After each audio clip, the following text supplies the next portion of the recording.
মিশো থেকে চলে এসেছে একটা পার্সেল, আর পার্সেল আসার সাথে সাথে ওপেন করে ফেলেছি। আর চলো তোমাদেরও দেখিয়ে দিই। এই দুপাট্টাটা আমি অর্ডার করেছিলাম, একদম হোয়াইট কালারের সুন্দর দেখো কাজ করা। আমি এটার প্রেমে পড়ে গেছি রীতিমতো বলতে পারো। এই দুপাট্টাটা আমি ভেবেছিলাম যে ফেরত দিয়ে দেবো, কারণ এটার সাথে পরার জন্য যে সালোয়ার স্যুট একটা সেট অর্ডার করেছিলাম 2 পিসের, সেটাই ক্যান্সেল করে দিয়েছি। তাই এটা কিসের জন্য? তারপরে এটা দেখে আর প্রেমে পড়ে গেলাম, বললাম সামলাতে পারলাম না, লোভ নিয়ে নিলাম। আর এই হারটা দেখতে পাচ্ছ, এই নেক পিসটা মাল্টি কালারের আর রেনবো লকেট, এটা আমার গিফট পাওয়া, ভীষণ পছন্দ হয়েছে আমার। আর গিফট পেতে কার না ভালো লাগে বলো। আর এই সুন্দর ক্লিপটাও, এই নেক পিসটা আর ক্লিপটা দুটো একসাথে গিফট পেয়েছি। এটা খরগোশ ক্লিপ বলতে পারো, খুব কিউট। তা দুটোই আমি এর সাথে আজকে ইউজ করে ফেললাম। আর এই সব কিছুর সাথে যাচ্ছিল এই কুর্তিটা, তাই এটা পরে নিয়েছি।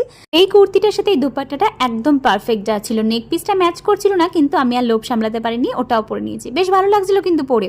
আমি কিন্তু একদমই হোয়াইট লাভার নই, তোমরাও যারা হোয়াইট পছন্দ করো না, এই দুপাট্টাটা কিনে নাও, প্রেমে পড়ে যাবে।